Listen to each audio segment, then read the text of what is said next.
Gampahang angin ni ngurepin kancan sane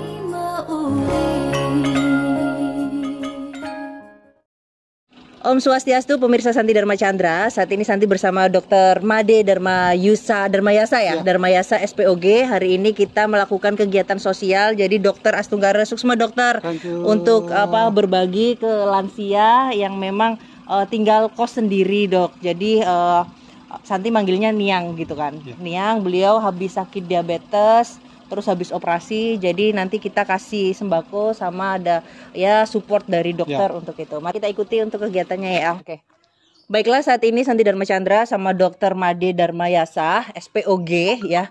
Ini ada di salah satu kosan yang memang ada nenek-nenek atau niang, kalau di Bali nyebutnya niang atau oma yang tinggal sendiri. Beliau sakit diabetes, habis operasi dan belum bisa jalan normal. Baiklah, mari kita ikuti untuk kegiatan sosial kita. Pelan-pelan ya untuk kameramennya. Aduh, nyantol. Swastiastu, Oma. Yes, Swastiastu. Santi bersama Dokter Made kesini untuk jenguk Oma. Iya. Nah, di sini karena Oma belum bisa jalan normal, pakai ini ya Oma ya? Iya, pakai ini. Silakan Dok, duduk Dok. Iya. Pak Dokter. Iya. Katanya kencing manis ya. Berapa gula darah yang terakhir? Yang 200. 200. Pikiran padahal ngajeng gini. Sudah sering kontrol, terus rutin kemana kontrolnya? Dokternya ke sini. Oke. Dokter. Bagus.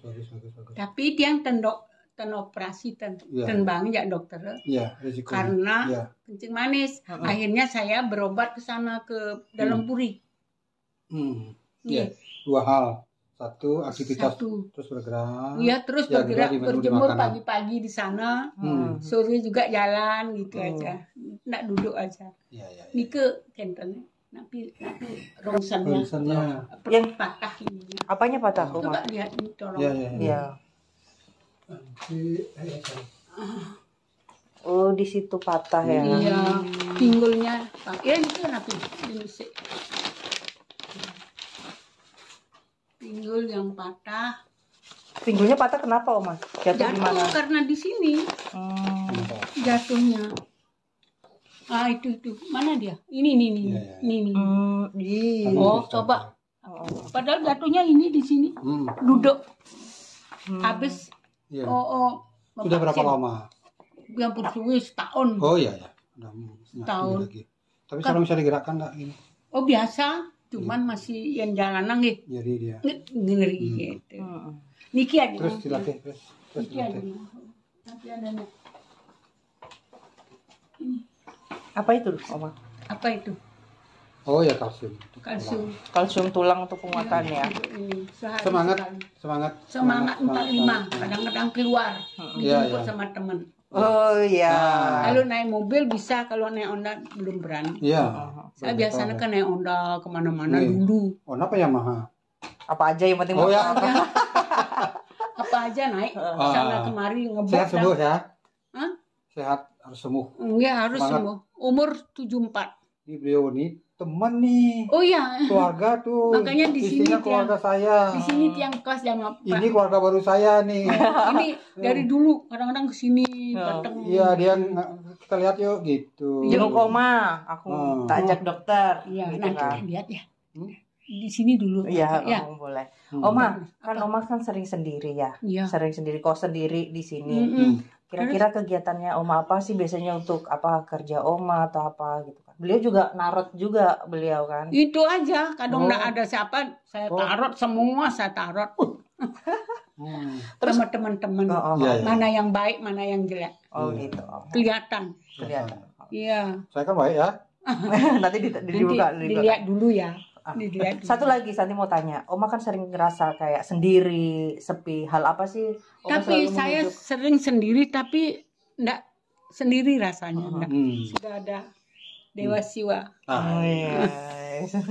Dewa Siwa yang melindungi saya, semangatnya tetap. Sembahyang, malam, siang, Cita-citanya Oma apa sih? Cita-cita saya untuk menyayangi anak cucu. Dapat rezeki, itu aja. Dan di samping itu semoga saya panjang umur, ya, Jadi sama cucu sama anak itu kan biar bisa ngasih apa-apa gitu. Ya. Terus cita-citanya katanya pengen punya kamar suci, Oma. Ya itu nomor 1. Ini ya suci nih kamarnya. Kamarnya suci nih. Punya rumah. Ini di kamar. Iya di kamar suci. Ditempati oleh orang suci, pikirannya suci. Itu kamar suci. Itu ya yang saya Udah, doakan sendiri. Tapi kan belum punya sendiri. Nanti ya Oma doain. Oma, nanti kalau Santi Saat sukses. ibu yang punya. Iya. Sekarang ini ibu yang punya. Untung punya bos baik. Oh, Enggak, orangnya yang baik sekali nih. Baik bosnya. Baik sekali. Iya. Oma, Tetap sendiri saya. Oke. Nggak ada siapa. Kalau ada teman mau bertanya baru datang. Tarot. Gitu. Iya. Gitu dia. Doa saya semoga cita-cita saya tercapai, punya tempat suci untuk mengaturkan sembah sujud pada Tuhan. Yes. Itu aja. Doakan Oma nanti kalau Iya, Santiku doakan. sukses, Iya. nanti Oma ikut Santi untuk Iya. punya kamar suci. Ya. Tapi kalau saya di sini sendiri enggak problem. Sudah didampingi dengan sewa-sewa. Ini nih kamar suci sementara dulu ya. Iya. Nah, mudah-mudahan Jokowi mengabulkan nanti. Kan? Dilihat Pak Jokowi, tolong dilihat channelnya Santi Dharma Chandra gitu. Kalau kan. kita ini tempat suci, kamar suci. Karena ditempati oleh orang yang Tadi pikirannya suci. Jam 4 dah bangun untuk sembahyang. Nah, Canang apa Ya. segalanya. Jam 4 terus langsung sembahyang. doakan juga semua Doa semua alam semesta Nah. dan seluruh makhluk ciptaan Tuhan. Ya. Semoga sehat walafiat, Sejahtera selalu. sejahtera selalu. Itu Swahe. dengan leluhur-leluhur. Sarwe sam swasti bawantu, sarwe sam santir bawantu. Leluhur juga kita doakan para leluhur Ya. biang aji semua, Raja Dewata Dewata Ya. semua. Oh, komplit. Oke, semua. Siap. Baiklah itu tadi kunjungan Santi Dharma Chandra bersama Dr. Made Darmayasa SPOG dan bersama Oma Niang Santi kesayangan yang di sini karena beliau kok sendiri jadi kita menghibur hati beliau untuk merasa lebih rame, lebih seru ya Oma ya dan semangat Kalau selalu. ada temen, rasanya gimana gitu. Iya, kan ada Seneng. teman. Ya, ada teman. Kan kadang-kadang sendiri ada datang. Ya. Seperti itu. Baiklah jangan kemana-mana. Setelah ini nanti ada diskusi episode bersama dokter tentang kita maksudnya lebih menghargai tentang perempuan ya dok ya. Iya. Pokoknya diskusinya tentang perempuan. Baiklah, matur suksma, jangan lupa subscribe, like, dan share channel Santi Dharma Chandra. Dan buat teman-teman yang ingin kegiatan sosial, misal nih ada Kak Santi ada pemangku yang lagi sakit atau teman-teman yang ingin aku mau gabung nih untuk kegiatan sosial Kak Santi, boleh nanti di WhatsApp di kontak person Santi ya, kita saling menguatkan, terus kita saling bergerak bersama dan berbagi. Baiklah, terima kasih. Matur suksma.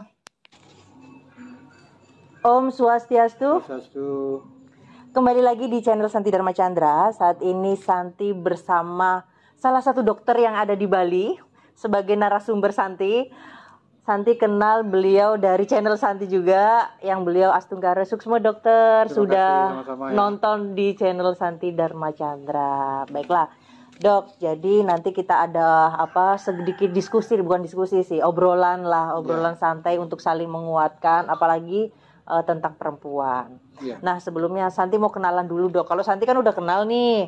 Nanti untuk teman-teman Santi agar bisa lebih akrab sama dokter, boleh disebutkan nama lengkap dokter. Ya, saya Dr. Made Darmayasa ya. Okay. Orang Bali asli ya. Oh Bali asli. Iya, di Tabanan ya. Tabanan. Ya. Saya sekarang bekerja di Rumah Sakit Prof Murah Denpasar. Ya, dokter kandungan ya. Dokter kandungan. Ya. Oke. Yang ngurus yang perempuan ya. Jadi benar untuk lebih sering interaksi dengan ibu-ibu hamil yang melahirkan gitu nih dok ya. Iya. Baiklah, kenapa sih Santi itu ingin sekali bahkan ingin mengajak dokter untuk ngonten di sini? Karena waktu pas kemarin Santi diskusi sama dokter itu ngucapin bahwasanya kekuatan perempuan itu luar biasa seperti itu kan. Nah, kira-kira apa sih yang menjadi landasan dokter kok ada pemikiran bahwa kekuatan perempuan itu luar biasa Santi gitu? Mungkin begini Santi, jadi saya melihat ada dua hal yang saling kontradiksi ya.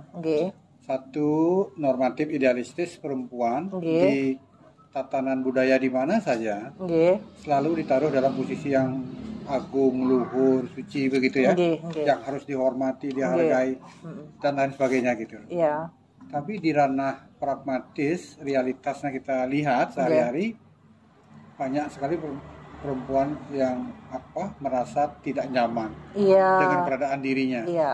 Baik itu secara pribadi Nggih. maupun dalam hubungannya dengan orang lain. Nggih. Keluarganya, lingkungannya, Pasangannya juga. gitu. Nggih. Ya, jadi oleh karena itu maka gimananya ya ada masalah gitu. Padahal kita lihat perempuan itu mestinya memegang peranan yang sangat penting. Saya terutama karena dokter kandungan ya. Iya. Pertanyaan Santi tadi itu kenapa sih gitu? Iya, kenapa sih dokter memberikan pandangan bahwasanya perempuan itu punya kekuatan yang besar banget gitu? Karena kalau saya dari sudut dokter kandungan melihatnya bahwa anak-anak saya generasi berikutnya itu mungkin 80% lebih itu adalah kontribusi perempuan, dalam hal ini istri atau ibu. Iya. Karena apa? Karena hanya berbakalkan satu sperma terjadi pembuahan jadi anak. Maka selanjutnya dalam 10 bulan paling tidak yang pertama itu dalam 10 bulan pertama itu adalah peranan seorang ibu. Oh gitu. Bagaimana kesehatannya, bagaimana suasana pikirannya, mentalnya atau sosialnya itu akan banyak memberikan warna kepada anak itu.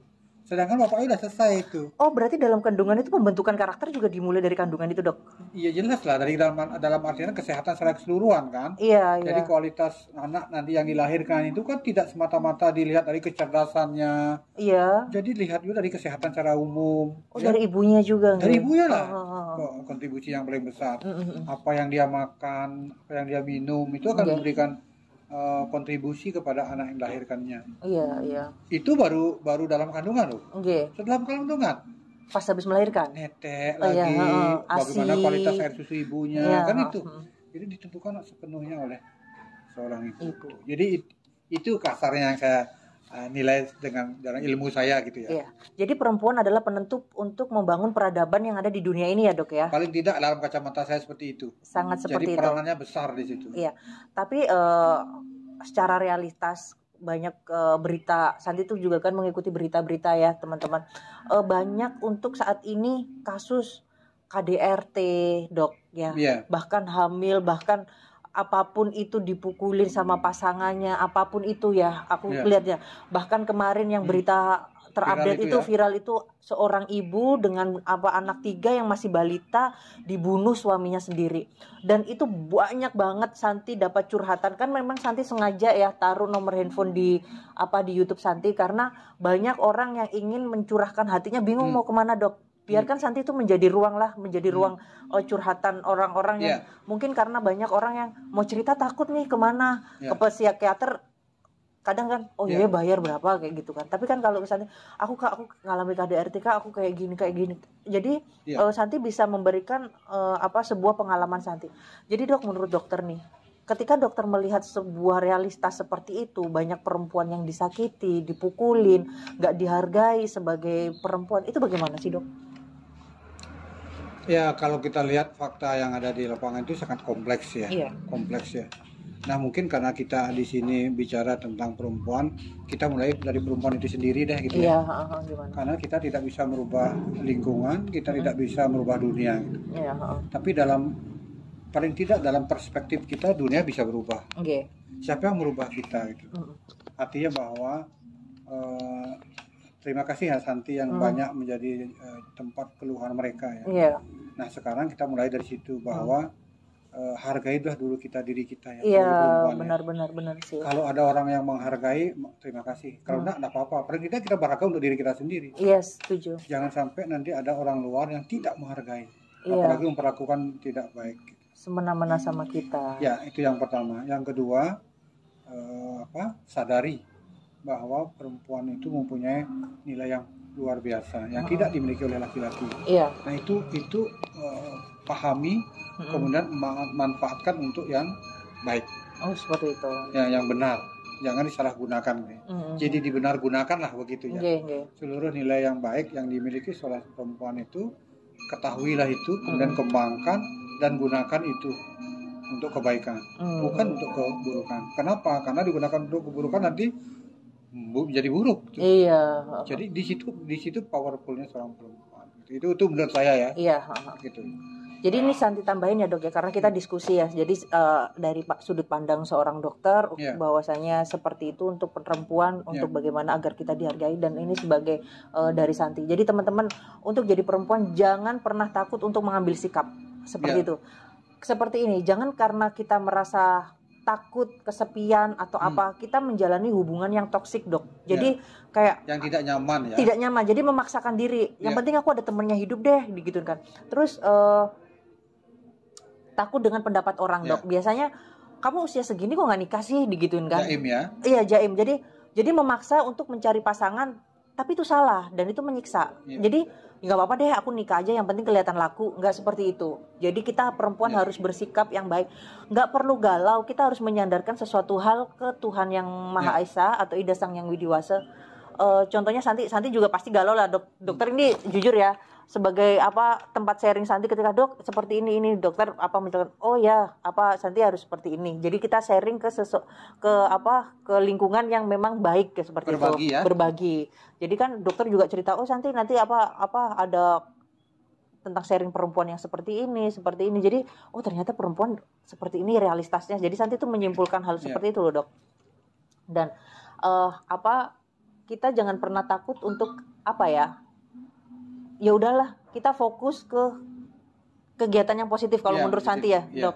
Jadi nanti kita akan positif, konstruktif ya. Konstruktif itu bagaimana dok? Menjadi lebih baik. Oh seperti itu. Yang baik kumpulin terus, bangunlah yang positif itu. Gitu. Oh seperti itu. Ya. Nah terus habis itu, setelah itu kita fokus untuk mungkin kalau untuk yang mau kuliah silahkan untuk kuliah, terus untuk yang bekerja kita fokus bekerja, dan kita fokus untuk mengabdikan diri kita, menaruh hati kita, pikiran kita, jiwa kita kepada Tuhan yang Maha Esa atau Ida Sang Yang Widiwasa. Jadi nanti kalau ada seseorang nih yang mau deketin kita nih, biarkan dia itu minta izin dulu kepada Tuhan kita, minta izin dulu sama leluhur kita bahwasanya aku cinta nih sama misalnya sama si ini gitu kan. Biar dia minta izin. Jika leluhur mengizinkan untuk kita hidup bersama dia, maka akan diberikan jalan yang baik, ya kan? Tapi kalau enggak, ya udah, berarti leluhur kita itu kayak ngejaga kita safe banget gitu loh dok, seperti itu. Jadi sedih sih dok, aku lihat perempuan banyak banget kasus kayak gitu. Mungkin perlu kita merubah paradigma kita ya. Jadi kalau selama ini bahwa dominansi laki-laki yang dalam tatanan budaya patriarki begitu ya. Tetapi sekarang dibalik. Di Bali mungkin relatif cukup berubah ya. Kalau dulu misalnya perempuan ngapain sekolah sih? Akan jadi seorang ibu juga nanti kan gitu. Tapi sekarang kan anak-anak kita nggak bisa lagi begitu. Jadi itu bagus ya. Nah, yang saya maksudkan bahwa memang perempuan lah dengan latar belakang yang saya jelaskan tadi, maka perempuan harus mempunyai value yang lebih banyak. Iya. Bukan hanya pendidikan normatif ya. Sekolah sampai S2, S3 bukan hanya sekedar itu, tapi value dalam artian nilai. Kita manusia, nilai kita ditentukan bukan oleh tubuh kita yang cantik, tinggi dan sebagainya. Tapi ditentukan oleh nilai kita. Nilai apa? Human value kita, nilai kemanusiaan kita. Itu. Jadi artinya kalau saya lihat mungkin ada 5 paling tidak tuh. Gimana dok? Apa dok? Jadi human value itu. Apa aja? Ya untuk membedakan kita dengan sosok yang lain. Satya, Dharma, Prema, Santi, Ahimsa.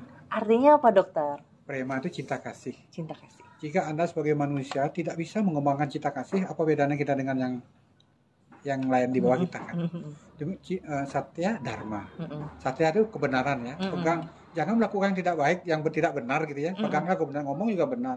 Berpikir benar, ngomong benar, berlaku benar. Satya, Dharma, kebajikan. Satya, Dharma, Prema, cinta kasih. Santi, damai. Kan ada 3 kata yang sering, aku mau damai deh gitu kan. Aku mau damai. Maka hilangkan kedua kata itu, tinggal damai nanti. Hilangkan yang pertama, aku, ego kita hilangkan. Aku mau keinginan kita batasi. Maka pasti kita damai. Tapi kalau dibalik, sudah ego, keinginannya tidak terkontrol, Santi yang terakhir itu menjadi semakin jauh.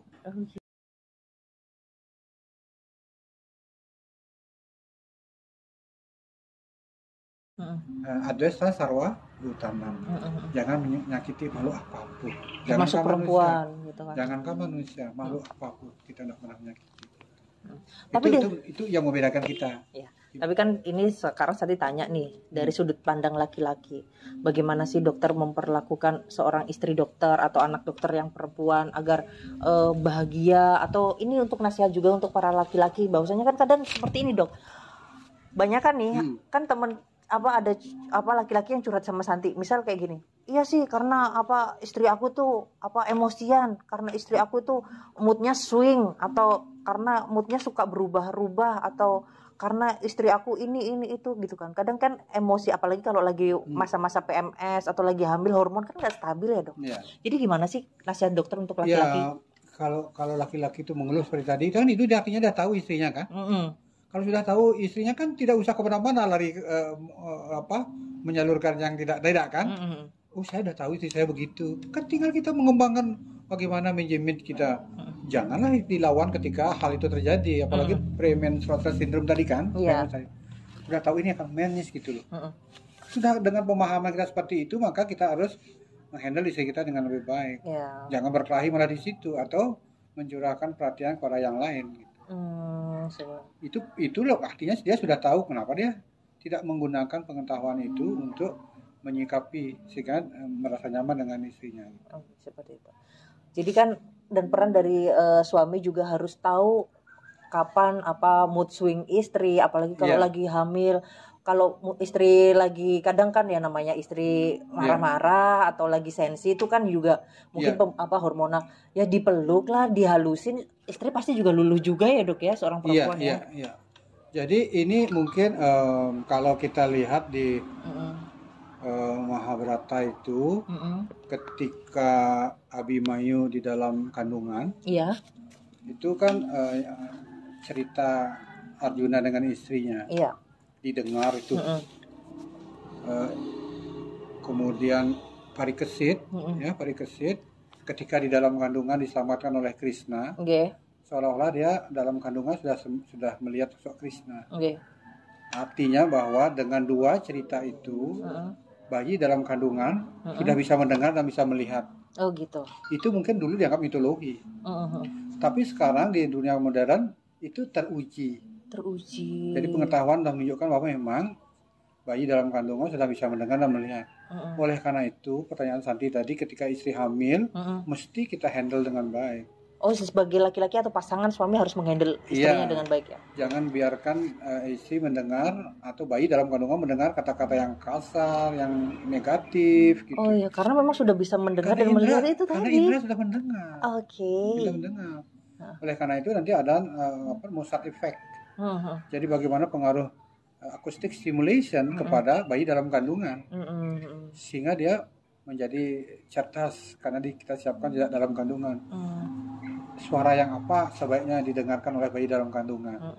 Nah, berkaitan dengan Mozart effect, ada lagu-lagu komposisi Mozart yang dipilih untuk kita dengarkan, kita kasih istri kita sehingga dalam kandungan dia bisa nyaman. Hanya untuk menunjukkan bahwa indera-indera bayi dalam kandungan sudah berfungsi. Maka kita di lingkungan ibu hamil itu harus sudah memahami itu, menyadari itu, sehingga kita bisa memperlakukan istri kita dengan lebih baik. Untuk siapa? Next generation kita, anak-anak kita, generasi kita berikutnya gitu. Siap. Jadi seperti itu ya. Jadi kita harus memperlakukan perempuan dengan baik, dengan bijak. Dan sebelum perempuan ingin diperlakukan seperti itu, kita harus juga menghargai diri kita sendiri. Seperti itu. Baiklah, bahwasanya tadi tuh Santi belajar bahwasanya Hindu itu sangat menghormati perempuan. Apalagi Santi baca sloka-sloka seperti itu ya dok ya. Bagus Santi, silakan. Masih belajar. Jadi kita belajar semua. Jadi kan kadang Santi baca buku nih, terus Santi tulis nih sloka-slokanya. Nah di sini itu ada yang dari Dharma Sastra 3 ya kan dok, Dharma Sastra 3 56 yang menyatakan bahwa di mana wanita dihormati, di sanalah para dewa itu senang, seperti itu. Jadi ternyata ketika kita menghormati perempuan, para dewata itu juga bahagia ya dok ya.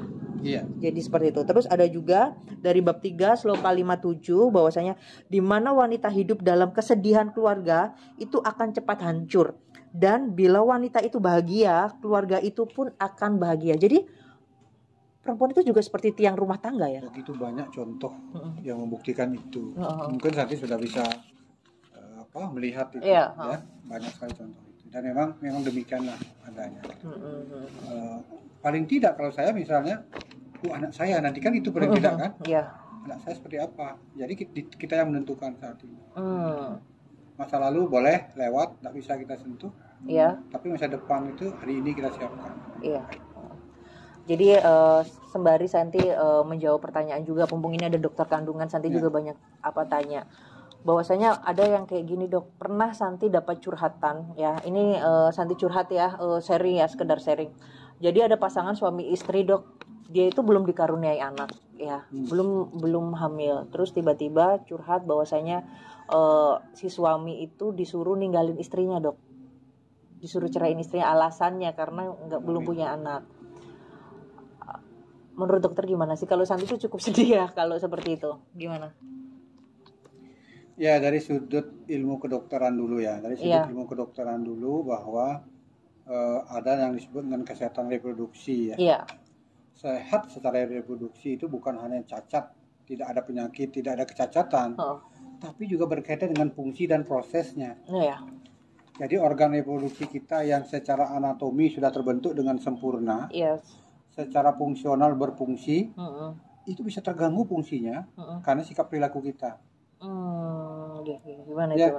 Saluran telur yang awalnya bagus bisa buntu dia. Kenapa itu faktornya biasanya? Karena infeksi. Oke. Bisa berkelok-kelok, bisa menggelembung, ada cairan di dalamnya. Itu karena infeksi. Kenapa bisa infeksi? Salah satunya adalah karena kita perilaku seksual kita yang tidak bagus. Artinya bahwa sangat rentan sekali organ reproduksi kita dipengaruhi oleh perilaku kita. Iya. Kan gitu ya.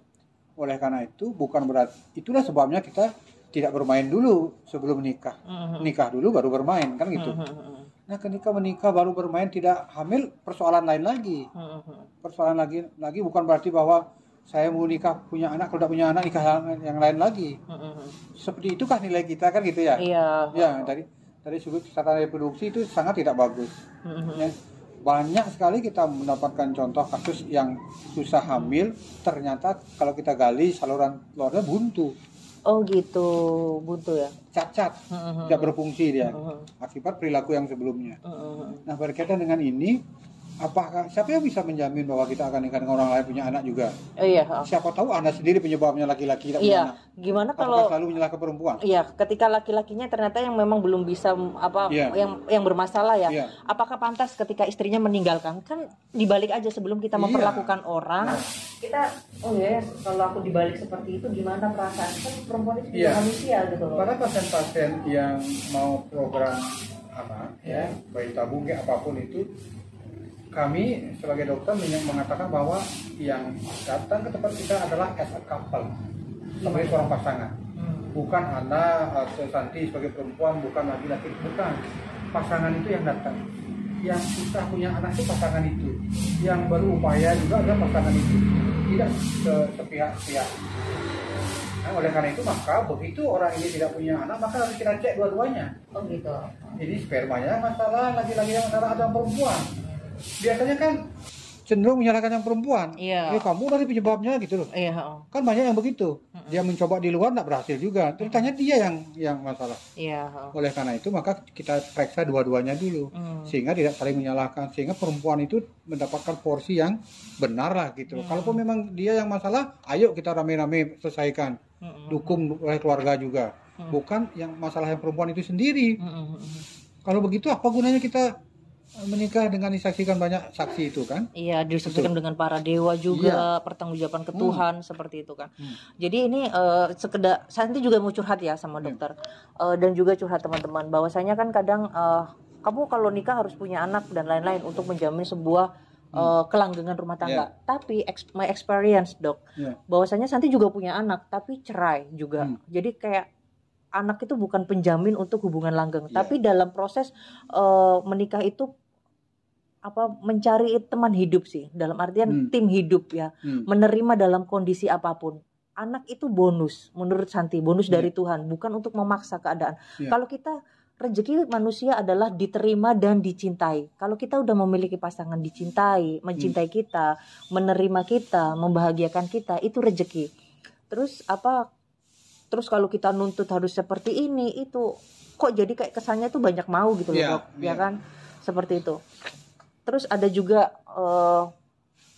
jadi kalau dibilang trauma sih nggak trauma, aslinya nggak gitu banget. Cuma banyak pelajaran bahwasanya suami istri itu memiliki peranan penting, dan kasus-kasus yang kemarin itu bahwasanya punya anak 3, istrinya dipukulin sampai meninggal. Punya anak berapa, anak 4, istrinya ditinggalin karena nggak sesuai yang inilah, yang itulah. Terus punya anak juga, anaknya terlantar seperti itu kan. Dan itu sedih sih dok menurut Santi. Jadi buat teman-teman coba terima pasangan kita, mencintai sepenuhnya gitu loh dok. Karena di dunia ini tuh udah defisit cinta. Kekerasan itu banyak, bahkan itu kekerasan dari pasangan kita yang seharusnya menjaga kita, seperti itu. Jadi ya apa ya, ketika menurut dokter apa sih hakikat ketika manusia itu harus memiliki anak gitu dok? Apa sebuah tuntutan, kewajiban? Saya lihat ada 2 hal ya. Ada 2 hal. Yang pertama nanti kalau saya dah tua ada yang ngurus. Yang berikutnya pewarisan. Nah, cuma dilihat dari segi pewarisan kan orang melihat warisan itu adalah rumah, tanah, mobil atau yang lain. Tapi tidak pernah ada yang berpikir warisan itu bukan hanya sekedar itu. Apa itu? Nilai. Yang tadi yang saya bilang itu.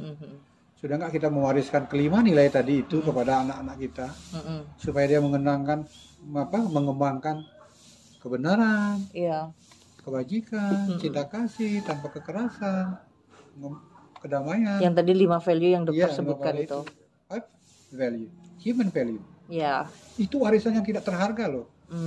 Anda boleh tidak punya uang saat ini, tapi ketika Anda memiliki 5 itu, banyak orang menyuruh Anda bekerja. Banyak orang datang membantu Anda menyiapkan makanan untuk Anda.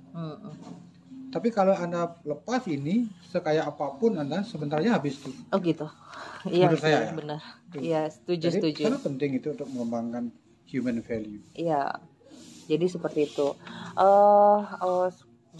Jadi kadang itu banyak hal, perempuan itu banyak dituntut sih dok. Kadang Santi itu sedihnya di situ. Jadi ketika ada laki-laki yang ngedeketin Santi gitu kan, langsung dia to the point gini, Santi, saya maksudnya mau nikah sama kamu, mau punya anak dari kamu.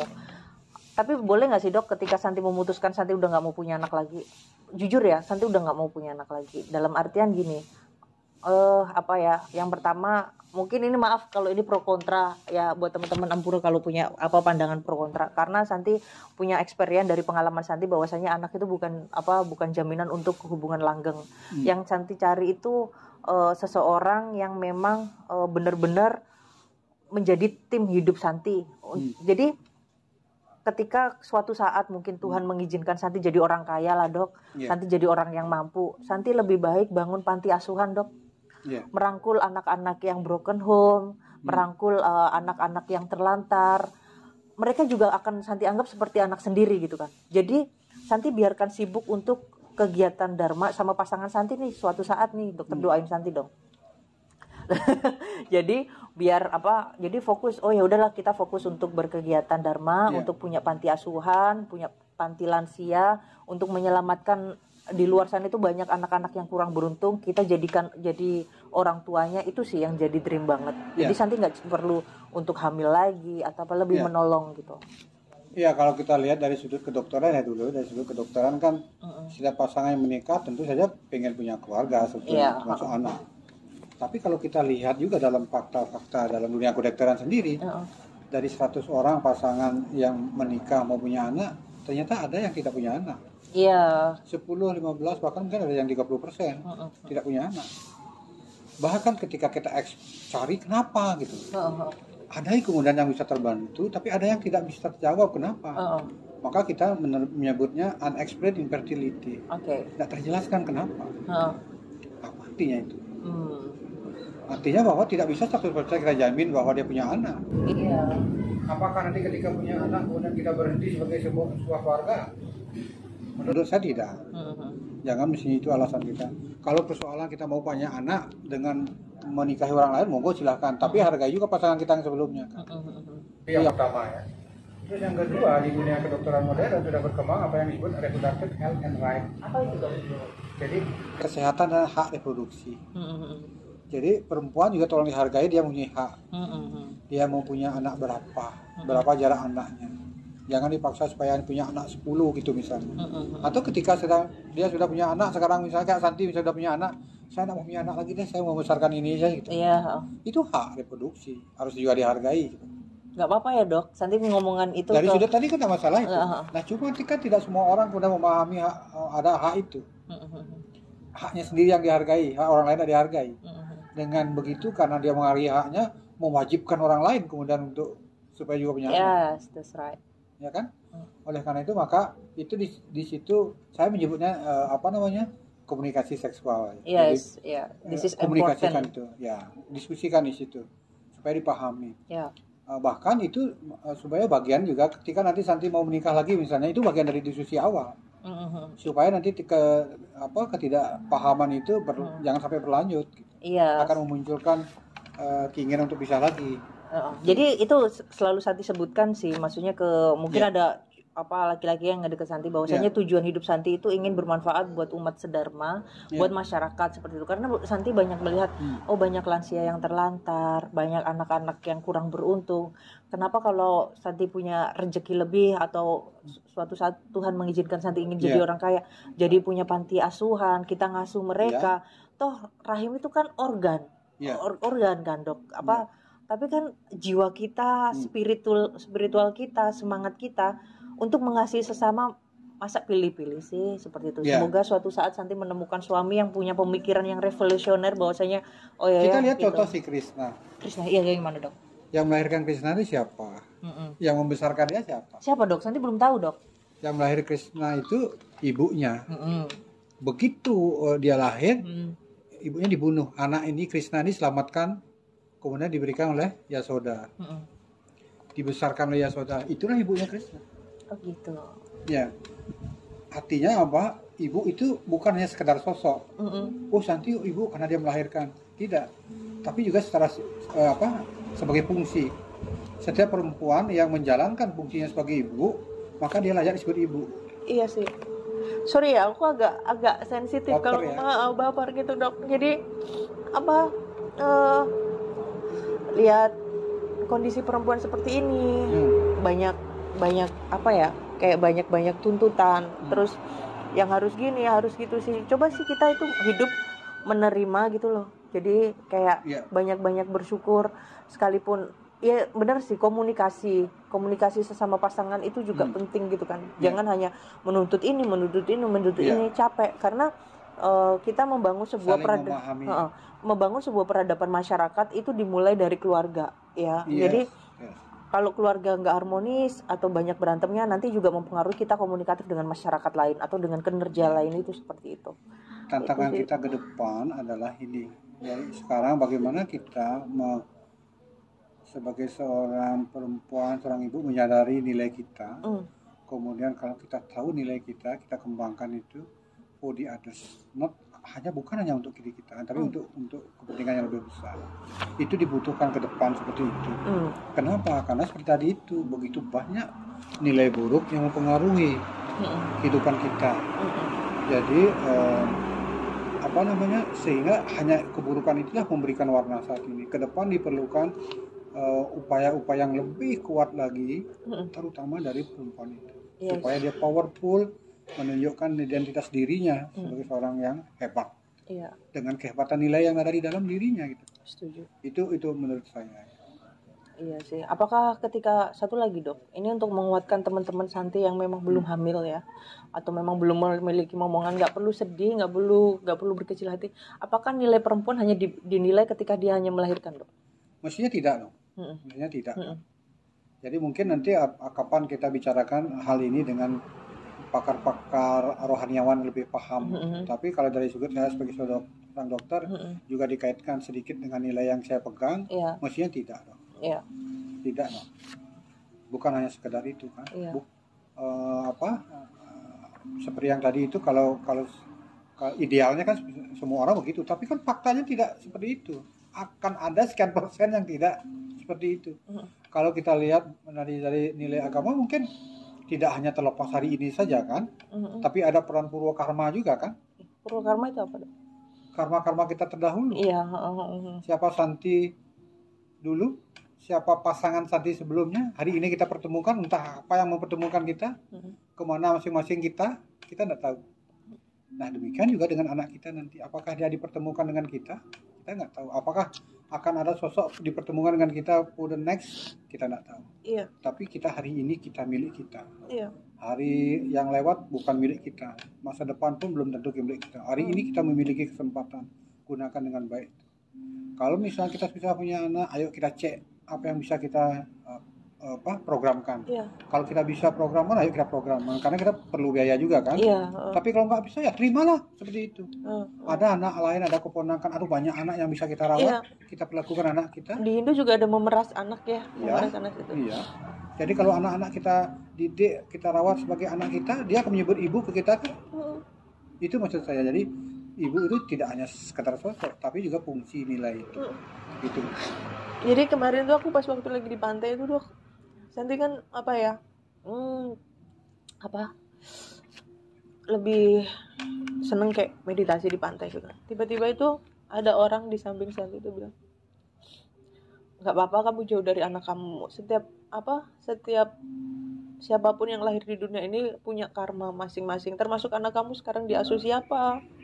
Terus kamu memang harus berkegiatan gini. Aku juga mikir ya, kalau aku sibuk di urusan domestik kayak ngurus rumah tangga atau ngurus anak aja gitu kan, aku tuh nggak bisa lincah kemana-mana. Ke Sulinggi, terus ke pemuka agama, ke pura, terus ngeliput acara ini acara itu kan, karena aku terus menyadari ya udahlah, emang kalau ini memang peranku, aku nggak apa-apa, aku terima aja, aku bilang gitu kan. Jadi udah menyadari gitu loh Dok, terima kayak gitu.